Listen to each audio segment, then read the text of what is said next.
in that game against Southington, we as an offense kind of fizzled out. So that's something that we knew. And in the past, our offense has had kind of a hard time closing games. So to be able to come out here and leave no doubt in the last couple minutes was big for us.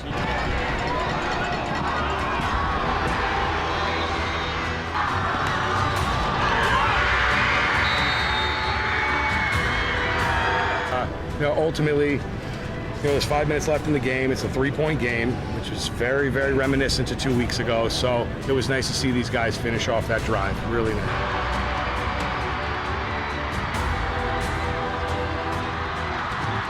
Losing wasn't an option tonight, I'll say that.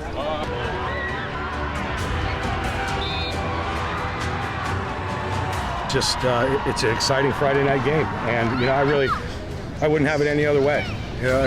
That's what you practice for. It's for exciting games, and this was that for tonight. So it was a treat for the fans. It was a treat for the coaches and the players, even when we want to pull our hair out at times. But we'll take it. Hello, everybody, and welcome once again to the Meat Grinder, your weekly dose of high school football in Connecticut. I'm your host, Sean Patrick Foley. With me, as always, is the great Pete Pagwag. Pete. Hello. What's going on, Sean? How are you? How was your weekend off? It was nice. It was very nice and relaxing. Yeah, sure. It was a nightmare without you. The whole thing fell apart, Pete. It was just me running around out there. I'm back. Everyone forsook me. They abandoned me in my time of need. I'm sorry, but I'll be back for the rest of the season. Oh, well. No more weekends away. Well, everyone deserves a bye week at least, I guess. So I took a little bit of a bye on my birthday on Saturday. That was fun. Shout out to all guys at Micro in Hamden. We had a nice time. Good times. Nice. That's good to hear. Yeah, it was really nice. And at the top of the show, you heard a little bit from the one game I covered this week. Down in Greenwich, a Friday night game. The place was mobbed. The stadium was rocking as the Cardinals get back on track. A little redemption victory. 36-26 over St. Joseph. You heard a little bit from Jack Wilson, who had 3 touchdowns, threw for another, and then had the clincher at the end there. Losing, he brought in a little bit of Gene Krantz there. Losing is not an option from Apollo 13, if you recall. And then you heard a little bit from Anthony Morello, still selling newspapers over there at Greenwich. Extra, read all about it. Greenwich football is back, baby. This time, they finished the deal that they couldn't finish against Sunday. A little redemption there against a pretty good St. Joseph team, a team that did not quit. They were down big early, came flying back. But in the end, Greenwich able to pull out that victory. Jack Koningsberg with a big 50-yard run to get him down into the red zone and converting a 4th and 4 from the St. Joseph 8 to set up Jack Wilson's touchdown run to put the game away. A nice win for Greenwich. Nice little – after what happened, you were at the Southern game. After what happened there, where they scored quick and early. Same deal here, not quite as big, but lost that one. They were able to kind of, put this ghost to bed. As I wrote in my story, they exercised some ghosts here a couple weeks before Halloween. Pete, you were watching from afar, but, that's a big one for Greenwich. Yeah, it definitely is, and it's nice to see them kind of get back in the saddle. The game after the Southington game really wasn't a challenge for them. So for them to come out and, go up early against St. Joe's team, kind of have similar parallels happen between games and have Greenwich be able to hold on and pull it out. I think it's great for them, and it's great for those double L championship aspirations. We're going to do something a little different this week, Pete. As you had suggested, we're going to issue a guest, forget a guest this week, and we're going to go with the mid-season report. That's right. We're going to take a look at teams that were surprising, teams that might have been a little bit disappointing, some top players and some top teams and games to look out for the rest of the way. So look out for that in a little bit. But so let's take a look at the top 10 poll, Pete. That was a 5 versus 6 matchup. Greenwich getting the better of number 6 St. Joseph. And, a few other changes here. And we're going to start at the top. Number 1, Southington. They were idle. They stayed there. They have 17 now first place votes. That's up from 16 last week. Number 2, New Canaan. They pick up a couple of first place votes. 5 up from 7 after defeating Norwalk 45-0. Still some interesting things there. The Rams have not really played anybody yet, but that is going to change coming up when they start with Wilton and then they get St. Joseph right after that. And they got Darien, obviously, down the road. We'll be interested to see what happens with St. Joseph. Ty Groff still being worked in there at quarterback. Number 3 is Maloney. Idle last week. They get Bristol Central. They're 5-0. Number 4, Greenwich. We just talked about them. They move up from 5, 4-1. They look like a team to beat in Class L. Number 5 now. Here's a team we haven't talked about much. We had our chance early in the season to see them. Now comes the real season for West Haven. 5-0. They get their friends from Shelton, always a great one, at Ken Strong Stadium. Friday night against 4-1 Shelton. Get your tickets now. Shelton is the number 6 team. Another 6-5 matchup. Number 7, St. Joseph. They go right back into the fire. They got to play Ridgefield, which has come on of late. Number 8, Ansonia, which has itself a huge game up at Municipal Stadium. We talked about it last week versus Holy Cross, Ligi, Maldonado, Cowett, all those guys. Now see if they're going to take aim and take out the Chargers too. We'll see if they're going to be able to do that. Our newcomer this week, Hamden, the Green Dragons, beating up Amity 54-26. But I think with all the things that happened, I think finally Fairfield Prep knocking off Cheshire, which was number 10. Hamden able to basically get in the good graces of the voters and getting in there for the first time since 2009. And then finally, number 10 is Killingly? Pete, what the heck happened? Number 1, we spent all week on Killingly last week and Chad Neal and this and that and, run people over, pass over people. And the only person who was doing running over was Windham, knocking off Killingly 41-26. Victor Maya and Zach Robinson-Smay just obliterated them. 447 total yards, 361 on the ground. That's very Killingly-like. The Whippets knocking Killingly off in the first at home. First of all, ending their 16-game winning streak dating back to last year. And then at home, 34 games dating back to when this all started back in 2015. My goodness. And that run, Pete, you saw it. Everyone should see it. Right before the half, at a 70-yard touchdown right before the half, basically set the tone for the second half, and Windham ran right over them. Yeah, I don't see Windham here, and I have a big gripe with that. Not saying that Windham should be a top 10 team, but if we're going to keep Killingly in here at 4-1, where the heck is Windham? Don't get me wrong. It's not like Windham was 1-4 in this game, knocked them off, and you're like, okay, well, I can't vote a 2-4 Windham team. No, Windham's 5-0. 5-0. Like if you were voting Killingly 1, they had 3 first place votes, and they were number 4 at one point. I don't think I ever voted Killingly higher than like 8 this year. So there were a lot of people who were voting them high. And now we're keeping Killingly in the top 10, but not giving Windham any love. Like I dropped Killingly completely off my ballot. Yep, me too. And I put Windham at 15. It's a great win for them. They're 5-0. If Killingly's been getting votes all year to be the number 4 team in the state, Windham knocks them off. You're going to show a little love, but I am shocked that Killingly is still in this top 10. I think they're a very good program. I think they have a lot of super talented players on their team, and I think we're going to be talking about them come December. But right now, they have no business being in the top 10. None. I don't know. We quibble with a lot of our voters, Pete, and I have no idea what they're doing here. I don't know who you are out there. What are you? You want to give a team a mulligan? That's fine. Like we've done that before. But like Windham is, like you just said, Wyndham's 5-0. You have to replace them at this point. That was a butt whipping. I mean, it wasn't even. I mean, it was close. Killingly hung in there, but they were clearly. It was 12-0 Windham right out of the jump. Killingly knew how big this game was. They got to come back. They had to claw back, get up 13-12. And then at the end, Zach Robinson, like we've talked about it. I saw them. I underestimated Windham. I saw them against E.O. Smith. I thought they were very good. I didn't think it'd be Killingly, though. Yeah. And we talk Killingly. We sung Killingly's praises all on Instagram. Oh, look at all these great clips of our great interview with Chad Neal. It was a great interview. And, but some guys were like, oh, this is the best Killingly team in the ECC in 20 years. We didn't even bust his chops about that one. That's out the window, too. All that hyperbole from the beginning of the season. Here's your midseason report. All that hyperbole at the beginning of the season, throw that out the window. Shelton, it just makes no sense. I just don't understand it. And here's another thing. And this is not a knock on both these teams because I've actually voted them both in my top 10.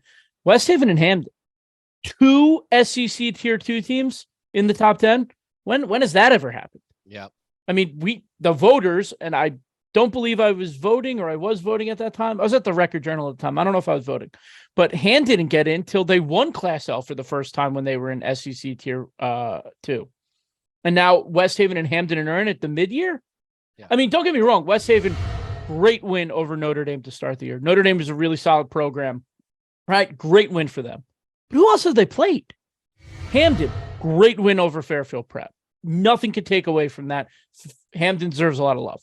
Who else have they beaten though?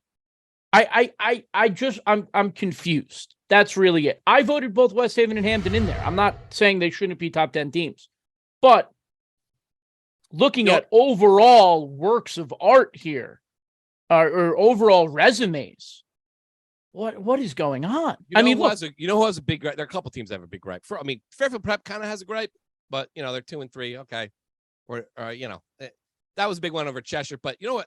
How about State? We talked about it. Staples. Hello. I have Staples in my top 10. Staples only lost to St. Joseph. Since then, they've beaten off Trumbull. Yeah. They've done everything they asked Trumbull, for, and you're not even voting Staples in the top 10. Trumbull's at 11 with 175 points. Staples has 127 points. Like Staples Trumbull was an excellent game, which is why I moved Trumbull down when they lost to Staples, but I put Staples ahead of them. That was a 1-possession game with a minute left. I don't know what you guys are doing. Trumbull is one pass interference call that should have happened away from winning that game. They're both excellent teams. They're both top 10 teams. How is neither of them in, let alone how is Staples not the team that's in? They're both in my top 10. They're both in my top 10. So Staples is in my top 10, 100%. I mean, they look great. They looked great against Trumbull. And you know what? They were right there with St. Joseph. The game got away from them. St. Joseph just lost his first game. Yeah. Staples is better than I've seen Staples and Hamden. I know they might be a Hamden, maybe an Ansonia level. They're certainly, I think they're at St. Joseph level. Those teams are not, any better than Staples is right now. I try to look at the body of work and the teams that they play, and I know Ansonia is super talented. Saw them against Derby, but they struggled against Gilbert Northwestern, who came over from the Pequot. Not that Gilbert's not a good program, who has really good players in Nolan Reisdorf and Freddie Camp. They're a good team. They struggled against them. This is their first big game this week against Holy Cross. And so I'm waiting. I'm putting the hold on Ansonia in terms of how well do I think they are, because Ansonia hasn't played a St. Joe's. They haven't played a Trumbull. They haven't played a Greenwich or, those kind of teams that the teams in the FCAC have to play, or even the teams in the SEC have to play. Some of our guys need to take it a little more serious. If you're not taking this serious, guys, I might not have. I don't know what we're having you in. Look, vote where you want, but just some of this. Just interesting. Interesting. All right, anyway, speaking of Fairfield Prep, they had one of the craziest victories of the season, 33-10, knocking off at the time number 10 Cheshire. Prep wanted to get nuts. They got nuts. A fumble return touchdown by Javier Connier. I don't know if I pronounced his name right.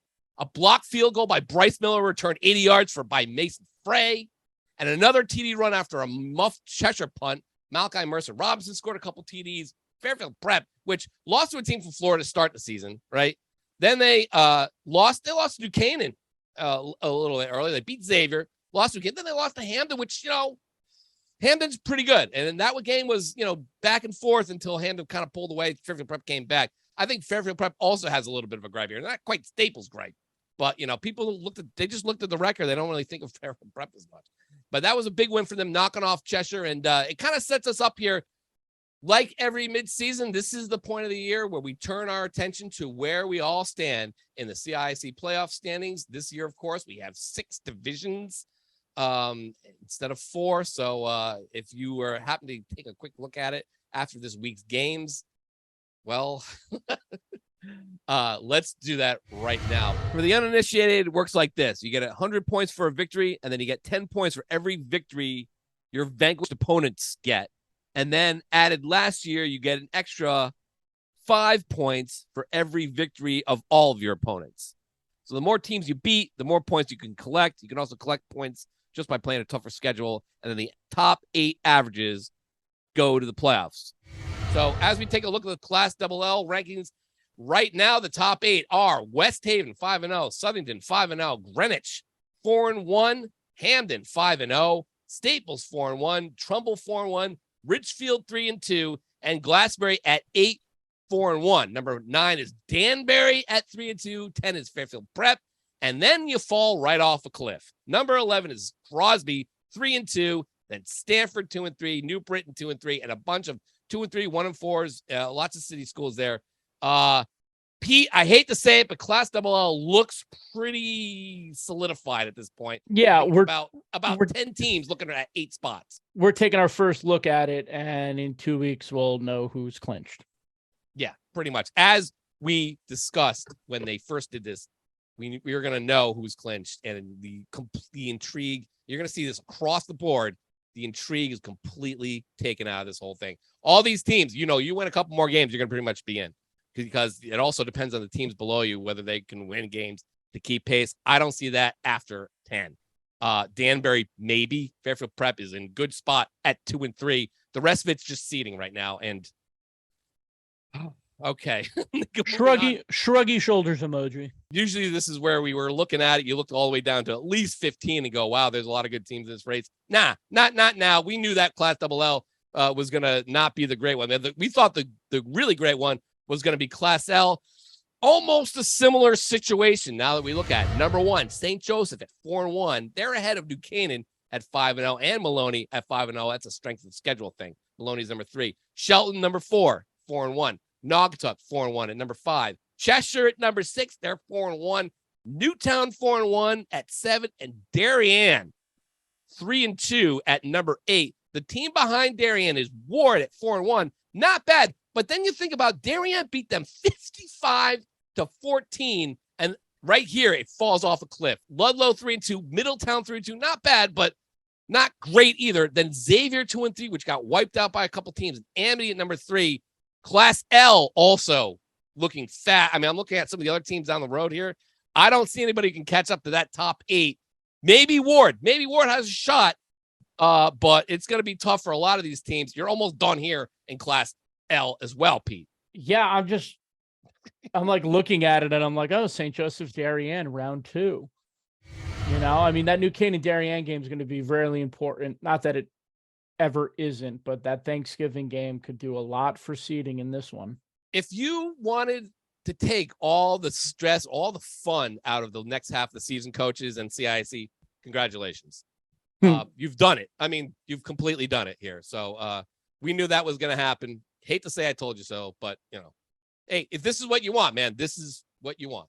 Going into Class M, this is actually gets a little tougher here. Actually, almost a little too tough, because now you saw the problem with 6 divisions is my argument is there are not that many great teams in the state. Now, all you guys want every team to get in. Okay, that's fine. But there are going to be some divisions with 6 that are really easy, as we just saw, and then some divisions that are ridiculous.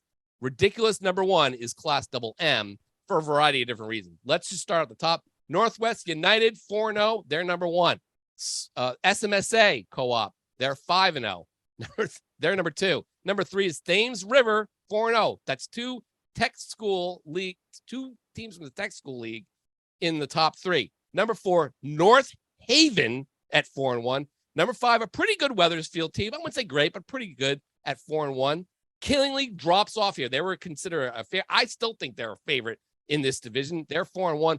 Wilton started off with an easier schedule. They're 5-1. Lost to Darien in a real close one. Otherwise, they would be up really high. Number 8, Massac, which has been competitive all season long, could easily be 5-0. It also could be 2-3 right now if they don't rally against Bunnell and kick that field goal. By the way, great job by the freshman kicking that field goal to beat to redeem himself after that one just fell short against St. Joseph. But Massac at the 8 seed right here, a very strong 8 seed. Number 9, Quinnebog 4-1. Windsor, a very good Windsor team. Not vintage, but very good, 3-2. Fitz 3-2. Wilcox Gaynor Tech, another tech school, 3-2. E.O. Smith, not bad, 3-2.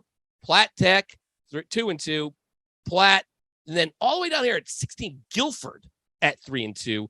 Benell, which then you go Chain Tech, then you go Benell, 3-2. Almost beat Massac. They're the 18. Now, granted, you have plenty of time. They have a hard schedule coming up Benell.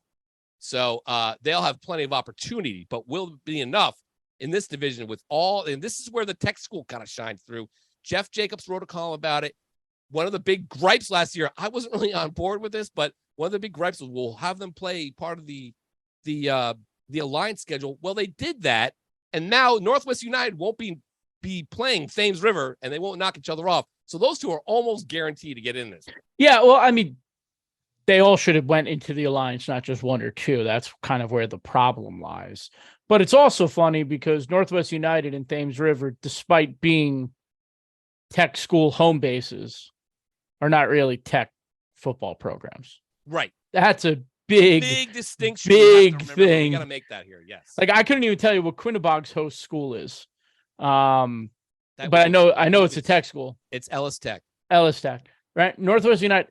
There's Onawag kids on that team. I believe they have some kids from Litchfield. Yeah. They have kids from like the Berkshire League area. And Thames River has St. Bernard's, which is a choice school. Yep. Well, clearly. Yeah. So, like, this is absurd. Look, we've already talked about this. I don't plan on going to a quarterfinal football game this year. Because for all of these different reasons, I might end up at one anyway, but we might have some fun plans for it. But, just looking at this, Massac, okay, cool. I'm sure Massac doesn't want to be the 8th seed, but you get to take a trip up to Nonawag. Wilton right now, SMSA, I like SMSA, but Killingly, they don't have a long trip. They just got to go to Thames River. Okay, so now the 6 and the 8 are moving on. I wouldn't hold these No, absolutely. Absolutely. Massac's got Things a long way to go here. Yeah, but a lot of these teams you can look at. North Haven, they got a tough schedule last away, and so it's going to be really. But there's some teams way down there. Benell, Guilford's another one, maybe. You know what though? Depending on the strength of points and stuff. Northwest United, SMSA, and Thames River could all be sitting there at the top at the end. And the real issue is, are they good enough? Are they good enough for this? And they, play. And like you said, playing out. We need to have everyone needs to be playing each other. We can't have different schedules. No, and it's ridiculous because these 100 points per win thing, like Northwest United got got points because Wilcox Caner has 3 wins. Right? So I'm reading their schedule correctly. Right? So, or Cheney Tech got 3 wins. Well, yeah. Cheney Tech's 3 wins, unfortunately, and I don't mean to be rude, are not the same as Windsor's 3 wins that Wethersfield is getting points for. Though mathematically, according to the CIAC, they are the same. Right. But they're really not. Yeah. Well, the good news there is Cheney Tech is at 17 with those 3 wins, but yeah, but I'm saying, but the points that Northwest United is getting compared to the points that Wethersfield getting is the same. Yeah. But moving along to Class M, you want to talk about disaster areas. Berlin is number 1 at 5-0. Number 2 is Notre Dame, West Haven, 4-1. An SEC Tier 1 school. They play SEC Tier 1 teams. They're an M school now, choice, 4-1. They have a good shot to win many of their games the rest of the way. I'm going to put it out there right now, Pete. Congratulations, Notre Dame, your 2022 Class M champions. Congratulations, Notre Dame. Oh, Joe hates you. Look, they have a chance to win a lot of their games the rest of the way, but Cheshire, Prep, Shelton, Hamden, those aren't slouches. I don't know if I'm giving away anything yet. I don't know if I'm throwing a parade in West Haven. It was bound to happen. Listen, I think Berlin's a pretty good team. 5-0, they cleared out. They're going to win the rest of their games. They should. Law is in there 5-0. How about that, though? Law, an SEC Tier 3 team, they got to go up against Notre Dame in the playoffs. Rockville, 2. Hartford Public having a really good season. They're number 5. Ram, which they've been ATIs in there. Brantford, though, is your 8th seed at 2-3, Pete.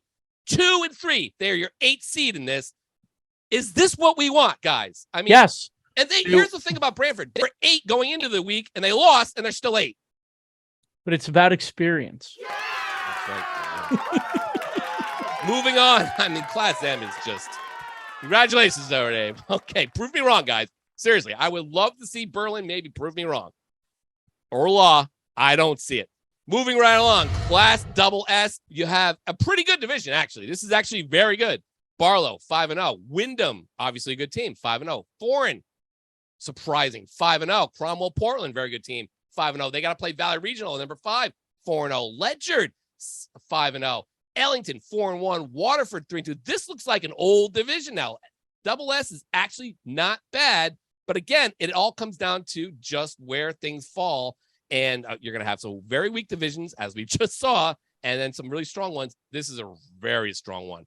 You go all the way down there. There are a lot of good teams. Stafford, Summer, these wins are 13. They're 3-2. You know, very Grammy Kent, Sheehan, and there, Gilbert. Very good division. I think I like this. This is not a bad one. Who knows who's going to win this? Moving over to Class S, Holy Cross, 5-0. Ansonia, 5-0. They play another strong division here.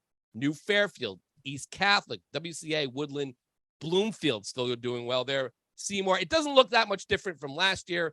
I think what happens is all the good M teams went to Double S, and some of the S schools that were good last year went up to Double S and vice versa. So those two are strong. I think you can say Class Double M is strong. The rest of them are just, I don't know what to make of it. This is the problem with 6 divisions. You guys are going to say that a bunch of these guys are state champions. I'm not going to buy it, unfortunately, and it's just a shame. There are going to be some good teams left out who maybe should win this, or at least should compete for a state championship, and they're stuck in some other division. Yeah, and it's bizarre, but the thing that really stands out is these schools are not playing for the same thing. I mean, they're playing for the same spot, but they're not playing the same schedule. You know, just an example in Double S, Florence 5-0. They're in Tier 3 of the SEC, while Sheehan's clinging, you know, for dear life to have a shot at a playoff spot at 3-2. Sheehan has Tier 1 crossover games, playing Tier 2 schedule against West Haven and Hamden. They're an S school. Foreign doesn't play any of them. No, right. So, actually, I apologize. Foreign gets Amity. Okay. They get Amity. It's not the same, but they're playing for the same playoff spot. Sheehan so that's great. Sheehan won a state championship, so we got to give them hard teams. And yeah, we got to give them We got to give them the two of the highest, the largest schools in the state. Yeah, congratulations. Two of the largest schools in the SEC. West Haven and Hamden, I think, are 1-2. It makes no sense. It makes absolutely no sense, and it just makes me sad. Right. So it's, again, I don't want to be negative Nelly here, but something has to fix here. And I know, there's 2 ways you go. You either you scrap Thanksgiving, which will make a lot of people angry, and you start the playoff. It will make my family happy. Yeah, you scrap Thanksgiving and you start the playoff. Yeah, because they all everyone wants to be in the playoffs. And unfortunately, guys, I hate to break it to half the coaches here. Half of your teams, you play these 10 games. I already can tell you're not a state championship team. You don't belong in the playoffs. This isn't basketball, guys. That's what drives me nuts. It's not basketball. It's not baseball where you have one kid's out for a game and it ruins the whole thing. Football is a choreography. Football is, I'll give you a great example. Will Levis, who might be the number 1 pick in the NFL draft, his teams were not good at Xavier.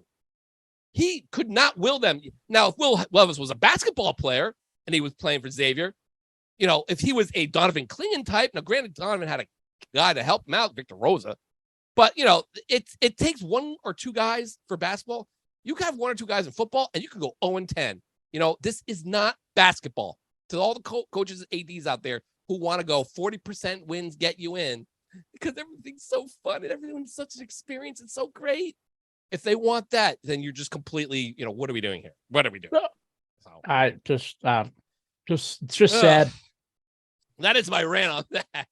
But we're staying positive. We're going to stay positive here because, listen, there's a lot of games to play. We're just going to have to take it one day at a time here and kind of do this on a case-by-case basis. And hopefully by the end of the season, it'll all work itself out. I'm not optimistic, but that said, Pete, what do we got for the mid-season report? Let's get going. We're going to give you some categories. We're going to give you some of our guys, and away we go, and then that'll be it for this week. Pete, what do we got?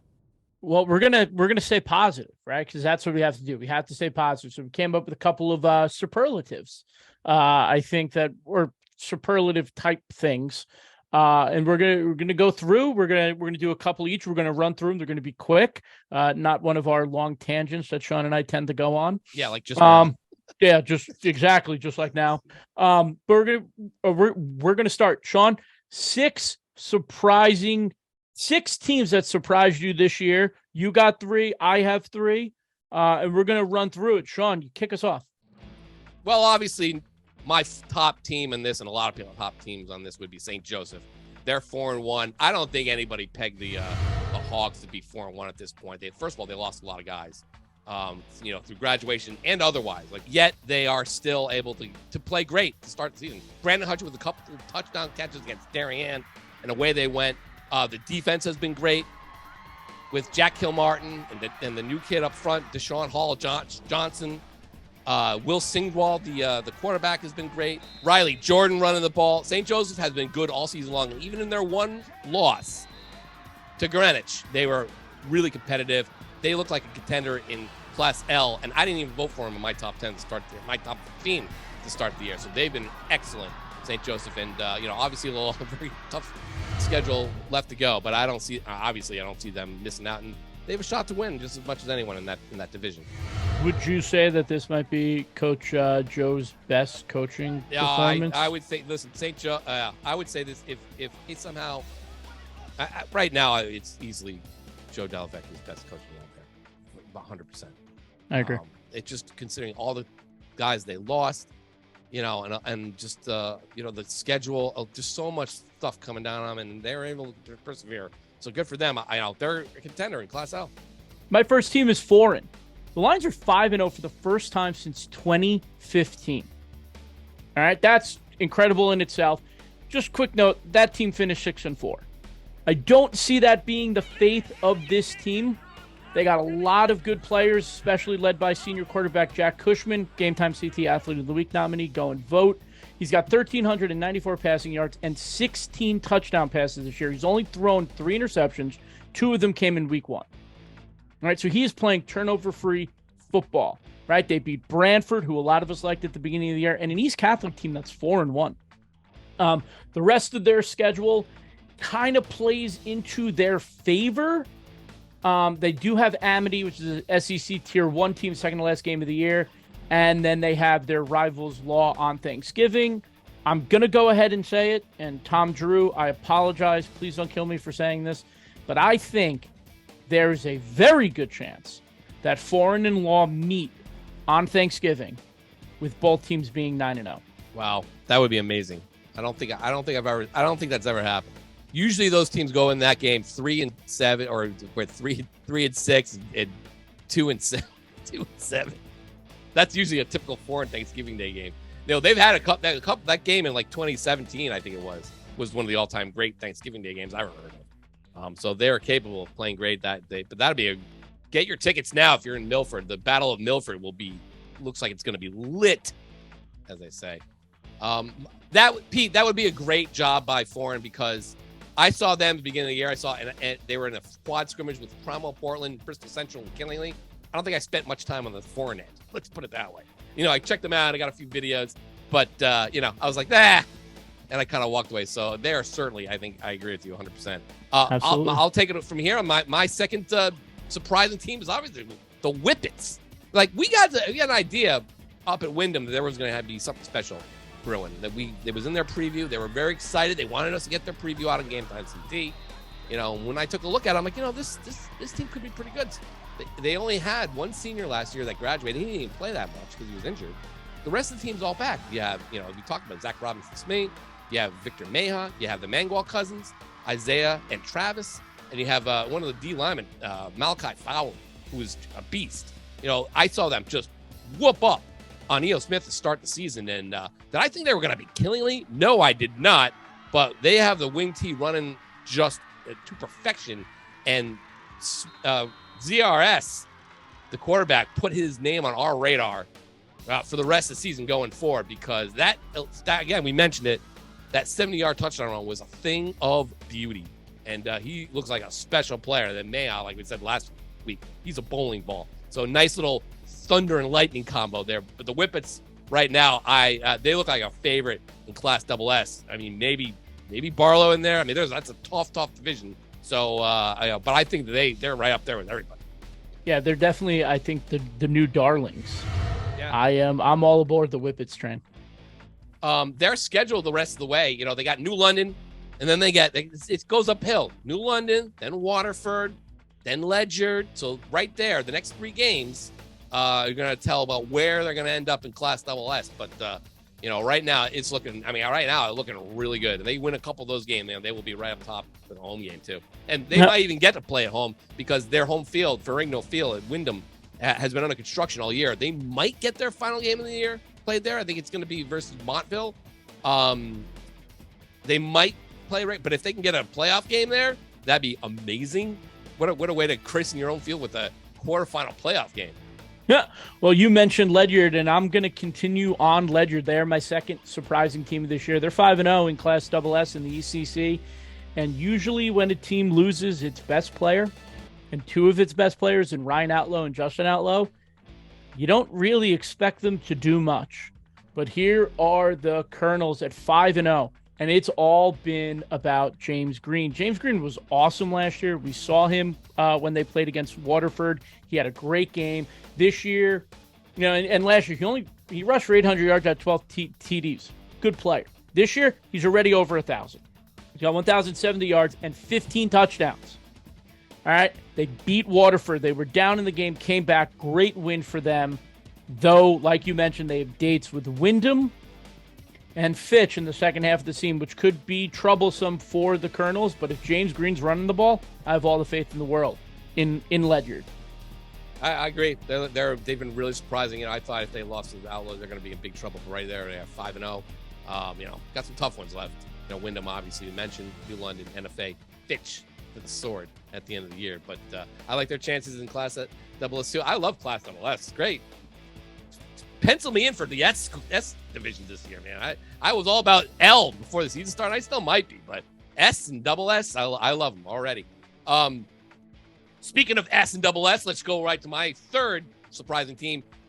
5-0 Holy Cross. It's not so much that we thought Holy Cross was going to be bad or something like that. We actually thought they were going to be good, but everybody and their grandmother said, look out for Naugatuck in the NVL, look out for Ansonia in the NVL. That was the big showdown. Who was going to win that? That was going to win the NVL. Well, Holy Cross kind of threw a monkey into that wrench. Sorry. Holy Cross threw a wrench into the whatever. What am I talking about? Well, Holy Cross threw a monkey wrench into those plans. They were down against Naugatuck and then came flying back 14 points in the final quarter. And they've been playing great. Tom Leege, who I keep calling Anthony for some reason, his brother. Sorry, Tom, but that was the guy we had our eye on. But he's got a surrounding cast around him. Marquise Campbell, this kind of the scat back receiver, the lightning to thunder. He's been great. He was great in that Naugatuck game. He obviously the linebacker, Maldonado, who basically had his fingerprints all over that Naugatuck win. And the quarterback, Drew Cowett, has been unflappable so far. He played great in that game, even though he got harassed a little bit by the defense, but he's made some great decisions. Holy Cross plays Ansonia at Municipal this week in a game that's really going to define the whole league. But right now, I wouldn't be shocked if they were able to pull that one out. Then again, no, Ansonia doesn't lose to these type of teams. If they were able to pull this off, man, that would be monumentous. But the funny thing about them being a surprise team is that they were legitimately just a yard, an inch or two away from losing that Naugatuck game. A blocked field goal, a fumble, that's really kind of put it there. If those things go the other way, we're not talking about Holy Cross right now. So still, give credit where it's due. They've been pretty good. Maybe they can knock off Ansonia. We shall see. But I like the Crusaders. They're definitely, obviously, going to be in Class S.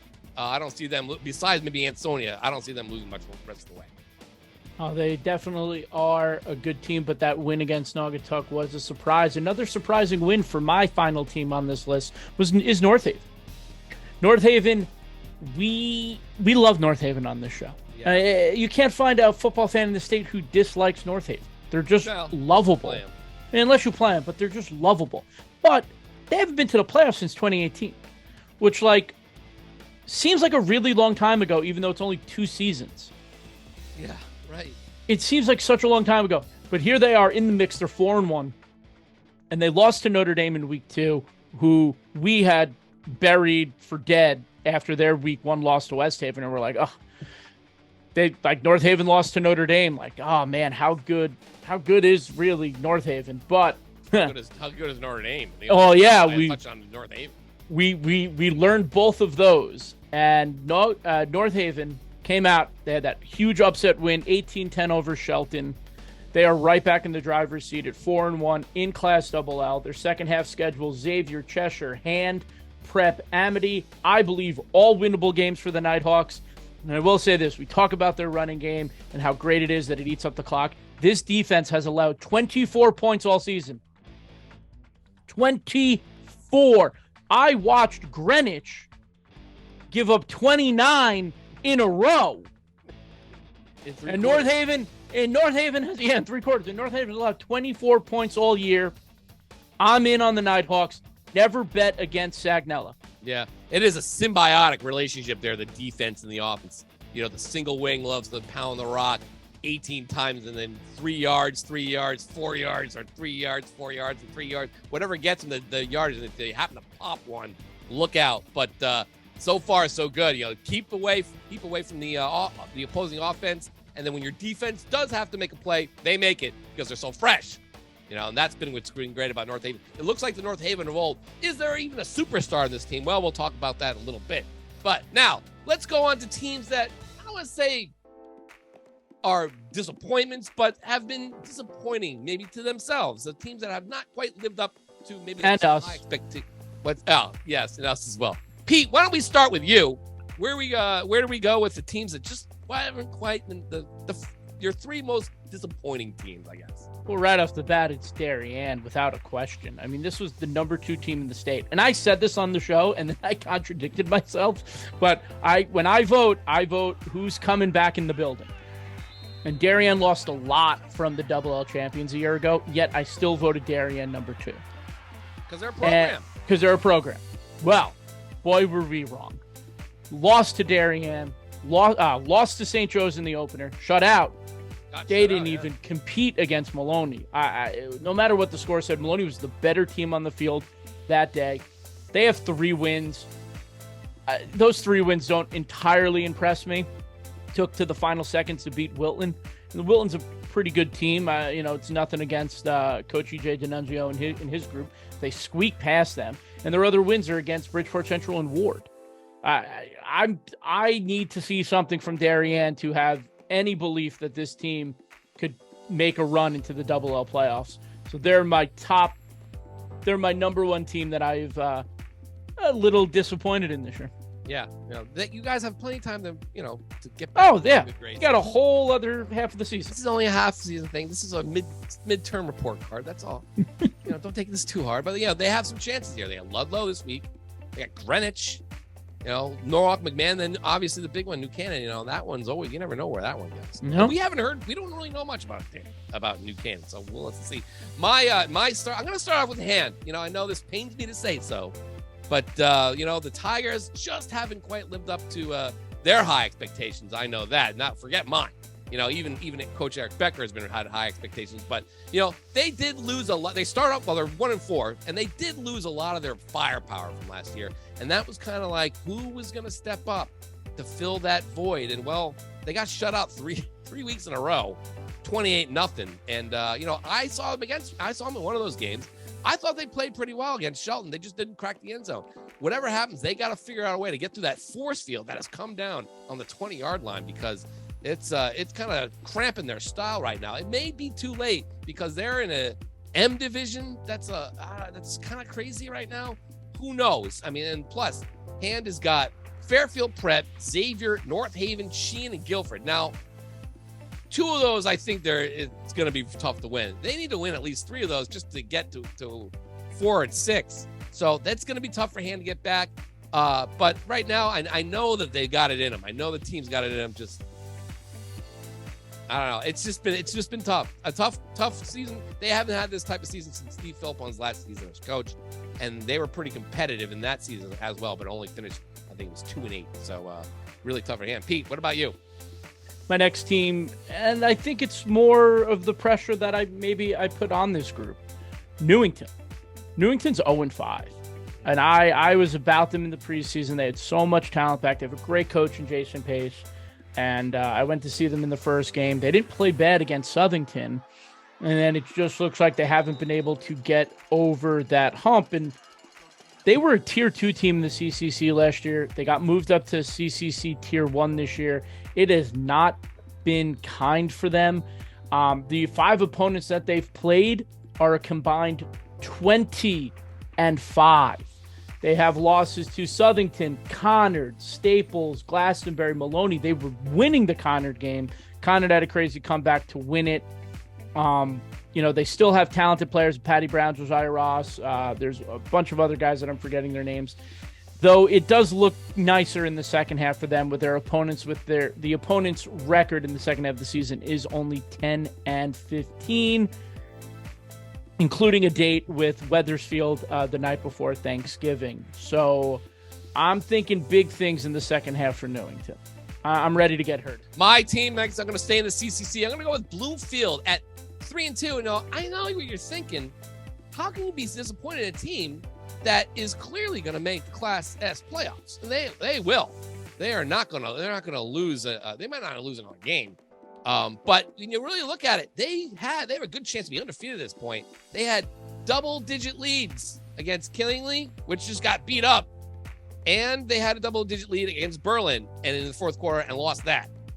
And that was a 17-point lead. And I think the Killingly one was 15 points. I know Ty's definitely frustrated with these guys. Got to learn how to close out that game. It's going to be tough. If you can't do that, even if you do get in the playoffs, when it's go time, you need to have your guys, experience, and you need to have them be able to face adversity down in the playoffs. And right now, Bloomfield has not been able to do that. So I'm sure they'll turn around, but so far they haven't passed those 2 big tests early on. Pete, you're next. My last team, again, it's my own doing. It's Brantford.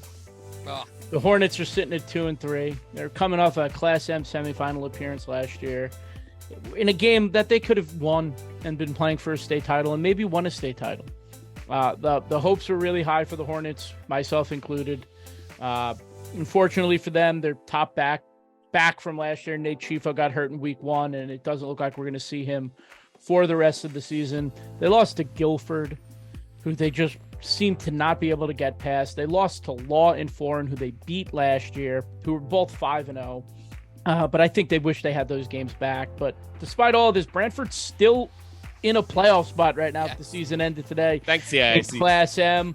But they got Killingly this week, and then they got Hamden the week after that. So congrats for that lovely Tier 2, Tier 3 crossover. You get Hamden. I just 2-3. It's not what I don't think it's what they thought this season was going to be in Brantford, but they do have enough time to right the ship for sure. My final team, I'm going to go with the T-Birds of North Brantford, who have, they're still very good. And part of this is not of their own making because they lost, obviously, their top running back, Tyler Hansen, right after he wrote a story about how good he's going to be. And he's a sophomore. I mean, he had rushed for 400 yards in just the 3 games going into I think it was just the 2 games or something like that, going into Cromwell Portland. He got dinged up on the first play, didn't come back, didn't see him in the next game either. And now they are 2-3. They also lost their season opener to Valley Regional, a team which probably should have been up on our surprising teams list, but we'll get to them in a second. But North Brantford, despite having some really good talent, I love Jack Meehan, the receiver. He's pretty good. And ProVentures, hung in there.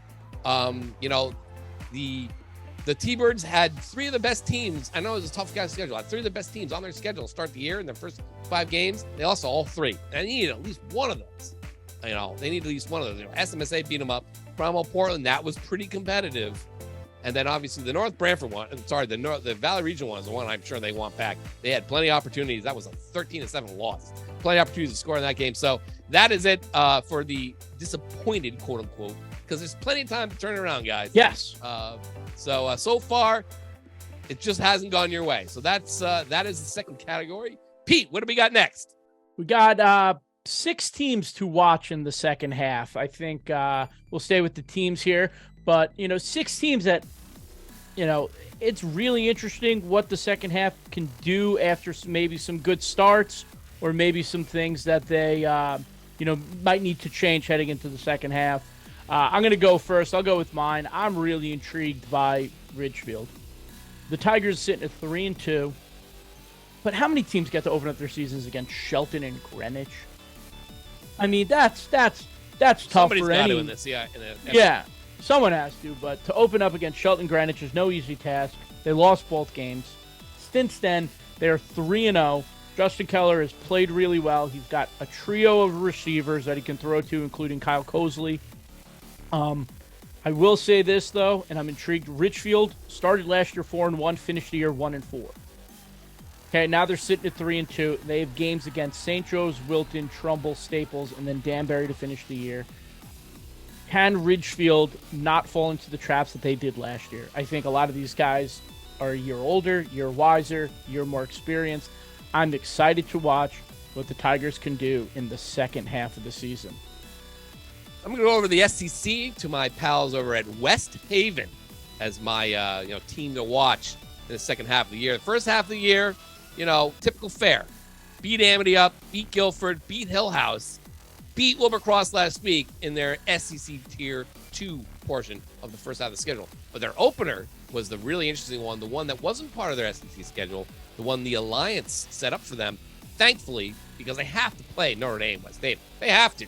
You have to find – that would be a great Thanksgiving Day game. I know I know that I'll upset all the Hamden people, but that would be even a great game for Thanksgiving. But to start the season off with just a dominant defensive, especially 25-8 victory over a team that's basically proven itself since Notre Dame, West Haven certainly signaled its arrival. Now it's been very quiet, lying in the weeds, taking care of business. Speed kills. They've played 3 of their last 4 games at home. I mean, even Notre Dame was it was just down the road in West Haven. They've only had to, and then Wilbur-Cross is at Bowen Field. They haven't even had to leave the general vicinity. They could have walked to all these places. West Haven. Now it gets a little interesting though. Shelton comes to Ken Strong Stadium this week. Shelton, not quite the behemoth we thought it was, but West Haven with speed. They got Conlin at quarterback, this sophomore, whose older brother is now starring UNH. He's been great as the Conlin family constantly is. They got speedsters on the side. They got size. They've only allowed 48 points this year, which is pretty good. But now Shelton comes to town. Very big game for the Westies this weekend. Then you got Sheehan, Harding. Okay, Sheehan might put up a fight. Harding's struggled. Then they got 2 big ones to end the year. You got Hamden, which was a grudge match they lost last year with a couple. They had a pick 6 and a bad pickoff in the end zone. They could have won that game, which would have sent them to the playoffs, not Hamden. Get your tickets now for that one. Always an old school district battle.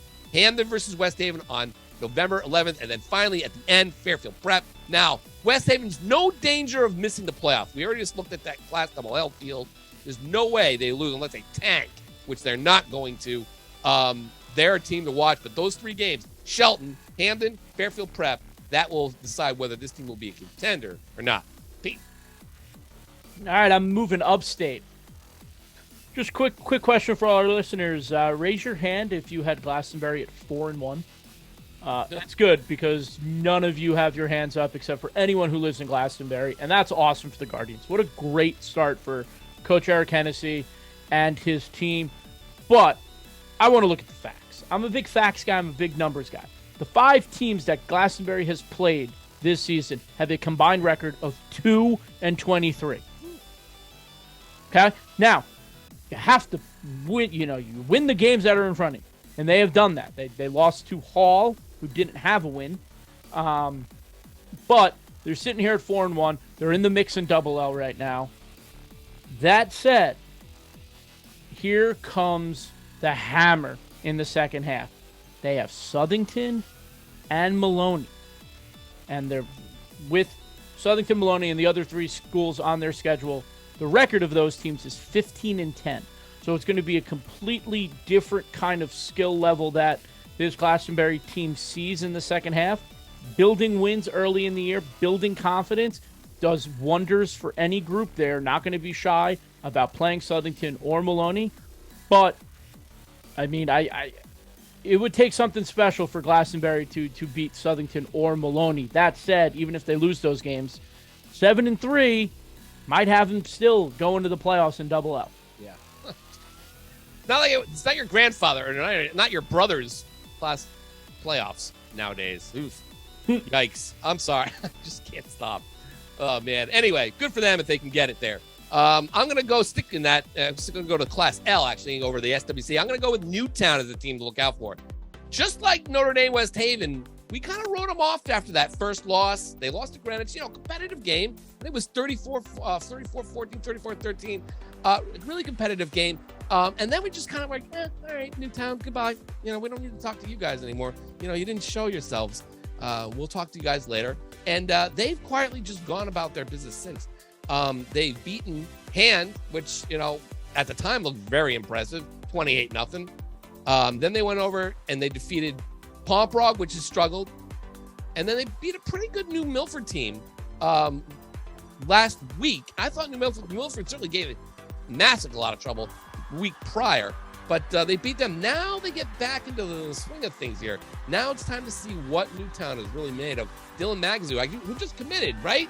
Elon, good for him. The quarterback, Dylan Magazoo. You have Mark Sock and the Hawks. They are off our radar. Now they're back. They got to start this week with Bunnell. Then they got to play Barlow, which is undefeated right now.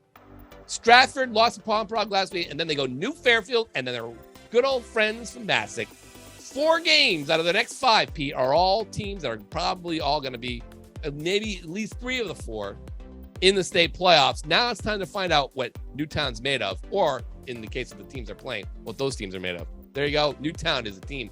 Keep an eye on the rest of the way.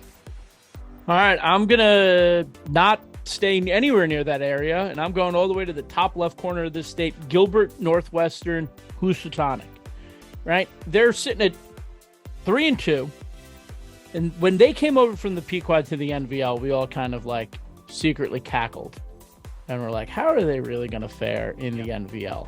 But some realignment in the NFL, there's been some realignment in the NVL. Things have kind of moved around a little bit. Gilbert's sitting here 3-2. There are 2 losses, though, right? I don't really want to highlight their 3 wins. They should have beaten those teams, and they did beat those teams. But the 2 losses, Naugatuck by 15, Ansonia only by 10. Gilbert belongs. Yeah. They belong in the NBL. Now, they have a really good team. They have really good players on this team. Freddie Camp is one of the best running backs in this state that maybe we don't talk about enough. Really good athlete overall. And Nolan Reisdorf, the quarterback for Gilbert, super talented. His brothers were Northwestern athletes, super talented athletes as well. I like Gilbert's rest of the way. Their 5 opponents the rest of the way have a combined record of 10-15. I think Gilbert goes back to the playoffs. I think it's with ease that Gilbert locks up a spot in the Double S playoffs. That's a good one, Pete. I like it. They've really surprised me. Those 2 losses are about as good as losses as you could have. I mean, there's no such thing as good losses. But if there were, those would be good ones. Well, them and Massac. I mean, listen, going up on Ansonia in the 3rd quarter in your inaugural NVL season on the road at Jarvis Stadium. Yeah, that's impressive. Like, yes, you didn't close the deal. Yes, Cassetti ran over you in the 4th quarter. But, usually that's where new teams go to die. But great job by Scott and the guys over there at Gilbert Northwestern. The Berkshire All-Stars. Guys, make it happen. That's your nickname. That's your, forget this compound stuff. Berkshire All-Stars. There you That's go. it. Boom, copyright. Put it on the jersey, put it on stationery. It'll sell. Put it on a bumper sticker. It'll be huge. My final team to watch next. I mean, I was debating whether we should mention Notre Dame, but Notre Dame gets mentioned a lot on this podcast already. The team that we haven't even mentioned all year, though, is Valley Regional Old Lyme. Coach Hill and the rest of the guys have been lying in the weeds all season. Now it's time to find out what they're all about. Did knock off North Branford. Pretty surprising. 13-7. They're at the Hill. I believe that was at the Hill. They defended the Hill there, and then since then they've been kind of doing what they need to do. But You don't hear much from them. They don't send any they don't send any box scores to us to tell us what they did. Guys, let's work on that. We want to know how you did on a Friday night. But since then, and now, the problem was they were a little underwhelming last year. They kind of disappointed us last year. I'll be honest with you. But, that's why they didn't get much play going in. You talk about Cromwell, you talk about North Branford, all the seniors that, D'Angelo Jean-Pierre, clearly a great player. And comes from a great family that's been great to the Deep River community over there.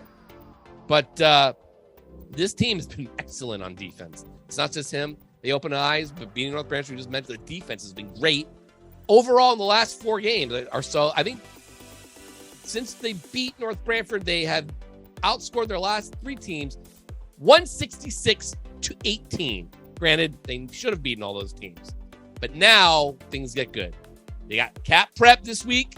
Then they get Cromwell. Then they get Stafford. Those 3 games right there will define their season. Will they be in the Class SS playoffs? I think so. I think you win 2 of those, you're definitely in. Again, that's a weird division right now, and I need to see a little bit more play out. But, they're looking really good, 4-0 at the number 5 spot there. You beat Cromwell Portland, though. You beat a Capital Prep. I think you're in great shape. So keep an eye on the Warriors heading forward. Pete. 6 players to watch in the second half. What 6 high school football players in this state that need to step up for their team to do some damage as we get towards the second half of the season? Sean, I'm gonna go first. We talked about this team a little bit. They could have been on surprises, but I wanted to highlight this player here specifically, and that's Charlie Gublin, the junior quarterback at Fairfield Ward. Last year, he only threw 9 touchdowns. This year, he's already got 11. He's only thrown 1 interception. And Ward is off to their best start since 2019 when they started 3-0. This team is 4-1. All right, currently they're on the outside looking in Class L, and they got dates with Wilton and New Canaan in the second half. That's going to be tough. Okay, but if Gublin, sorry, Charlie, if Gublin can play well and keep them in the game and keep them in games, they might be able to pull off an upset here and stay in the mix for a chance to, I believe, reach the postseason for the first time.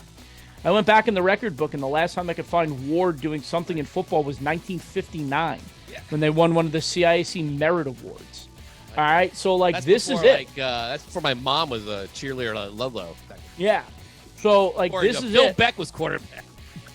Sorry, this is a good team, and they have the pieces in front of them. Maybe pulling off an upset against Wilton might be more likely than pulling off an upset against New Canaan. But if they're gonna do it, it's going to be the junior quarterback who's going to lead the way. You're telling me they didn't go to the playoffs with Jack McFarland on the team? I don't believe so. They were pretty good in baseball, though. Yeah.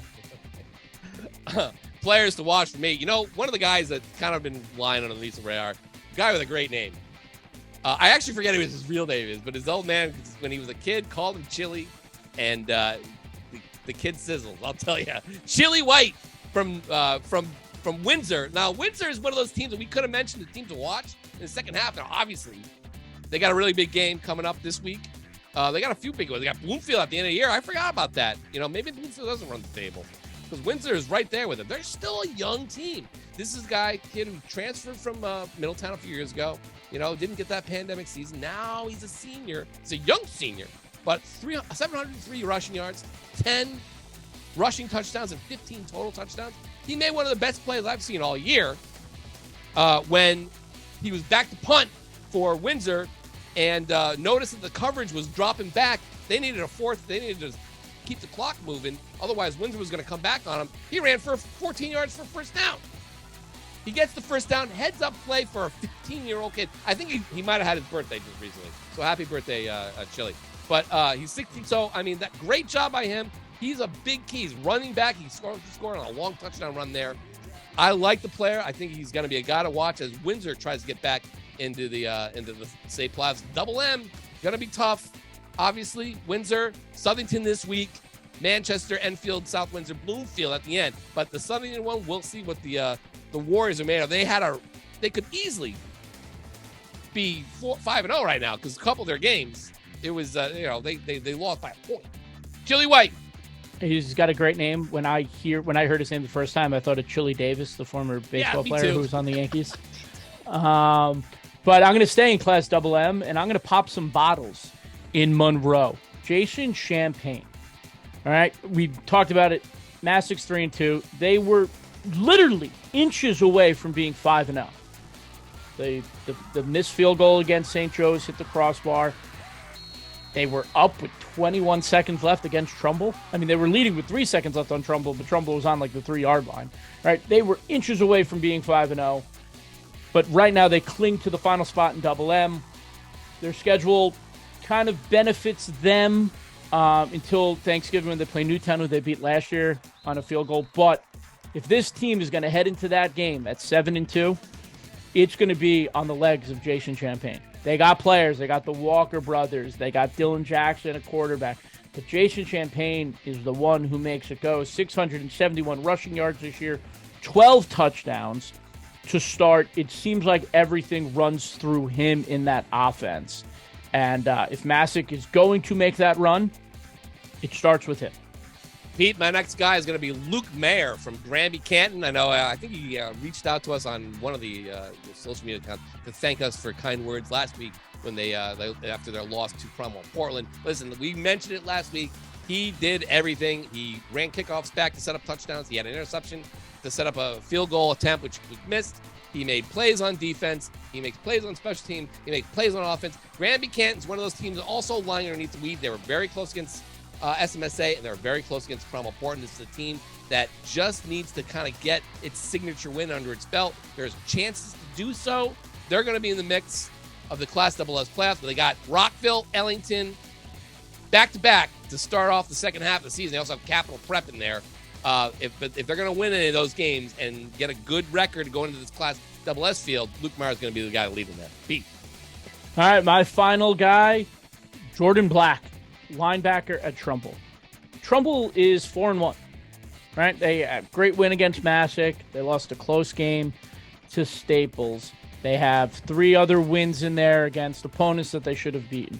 But I want to point out the Massac and the Staples game. Those are the 2 best opponents on Trumbull's schedule so far. And in that game, the Trumbull defense allowed 79 points combined in just those 2 games. All right? Trumbull, you got players, right? Hunter Agosti, Rowan Johnston, Ben Carley. They got a lot of other guys, okay?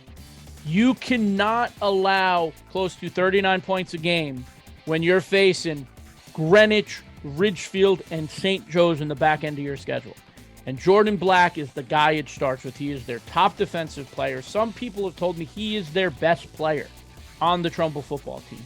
You know what, Jordan? If this team wants to go dancing, you are the one who's going to have to lead the way on defense. Fix whatever issues this defense has going into this second half, and it starts on Thursday night at Greenwich. Sean, take us home. My final guys, actually, because as I mentioned before, they are a hive mind there over at North Haven. But, if the Nighthawks are going to make some waves, because I think they're pretty much despite their schedule, in the Class MM field. If they're going to make some waves there, maybe win the schools for a state championship, you got to have the guys that run the squad. They've always had a couple of guys that stood out. I mean, granted, you have to buy into SAG's system defensively, but especially offensively. That is Adam Pandolfi and Jeffrey Caravas, the Southern Mediterranean flavor of the North Haven Nighthawks, drive to go back to the playoffs and maybe win their first state championship ever. Pandolfi had a great play to end the Shelton game. Caravas and he both scored touchdowns. Clearly, there are 2 guys, if you're going to win a game for North Haven, they're going to be the ones that take you there. North Haven's feeling like they're getting a little disrespected. They're not even in the top 10. We'll talk about teams that might have a gripe at why they're not in the top 10. Shelton's in there, and they beat Shelton. Voters, get your act together. This is embarrassing for us. But those 2 guys, Adam Pandolfi, Caravas, great. I think North Haven's going to be a force to be reckoned with the rest of the way. Keep an eye on those guys. Pete, what do we have for the Pick'ems the PD Page Views Pick'em podcast coming up in a couple days? Oh, it's a loaded schedule. We got Windsor at Southington to start us off. Then we got Killingly Killingly Brantford, rematch of the Class M semifinals. Trumbull at Greenwich, which is Thursday night. Ansonia at Holy Cross, big NVL matchup. Ellington at Stafford, love me some Pequot. Down in the SEC, we got Shelton at West Haven. That one's been circled on our schedule all year. In the SWC, New Fairfield and Joel Barlow, two very good small schools in the SWC. New Canaan and Wilton. Remember, Wilton beat New Canaan last year, and we still don't know what New Canaan's made of. Then down up in Hartford County, we got Weaver at Bassett. I think this is an interesting game. Both teams have a really good chance to win. It would be Weaver's first win as a program in a really long time, as their own program. And then the final game, it's on Saturday. Ridgefield and Justin Keller going to St. Joe's to play Hutch and the Pogs. That is a great group of games, Pete. What a way to kick off the second half of the season. We hope you guys enjoyed our little mid-season report. Please, by all means, prove us wrong or right. Whatever your favorite is, that's fine with us. We're just here to give you our opinions. For Pete Paguaga, I'm Sean Patrick Foley. Let's go the second half of the season. It's the meat grinder on GameTimeCT. Love you all.